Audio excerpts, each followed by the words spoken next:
Bonjour à tous, j'espère que vous allez bien. Comme promis, je vais vous préparer la recette du fondant au chocolat et petit marron. Je vous promets que vous n'allez pas goûter le petit marron et je vous promets que c'est un gâteau super fondant et pour les accros au chocolat comme moi, je vous promets encore une fois que vous allez l'adorer. Si vous avez aimé, n'hésitez pas à le partager, mettez un commentaire et mettez vos idées aussi, et pourquoi pas. Voilà, moi je vous fais plein de bisous et à tout de suite. Bisous! Pour commencer la recette, il vous faudra 300 g de chocolat noir. Moi j'ai pris du chocolat noir à 52%. Après vous pouvez prendre plus bien entendu. 200 g de purée de noisettes.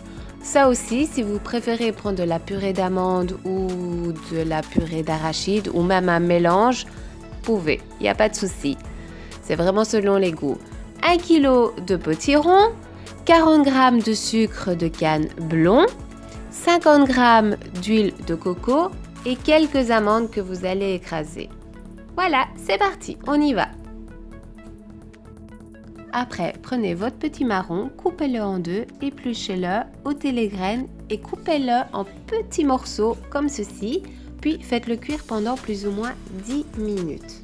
Après, vous allez prendre le chocolat que vous allez couper en petits morceaux pour le mettre dans un bol.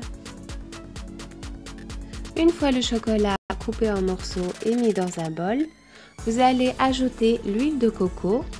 Puis vous allez ajouter la purée de noisettes ou celle que vous aurez choisie et vous allez chauffer le tout au bain-marie. Et voilà, votre mélange chocolat est fondu et votre petit marron est cuit. Vous allez ajouter le tout dans un mixeur que vous allez mixer pendant plus ou moins 5 minutes. Une fois votre mélange bien mixé et lisse, vous allez verser la préparation dans un moule à cake en silicone. Ce sera beaucoup plus simple pour la démouler. Ensuite, vous allez la laisser reposer pendant toute une nuit au réfrigérateur. Prenez vos amandes que vous allez écraser et déposer sur une plaque pour les mettre au four à 150 degrés pendant plus ou moins 10 minutes. Et voilà un petit mélange que j'ai fait avec les amandes cuites au four et des noisettes caramélisées. Je vous promets, c'est super bon. Et 100 g de chocolat noir que je vais faire fondre au bain-marie pour mettre sur le gâteau. Et voici notre gâteau. Il est pas beau?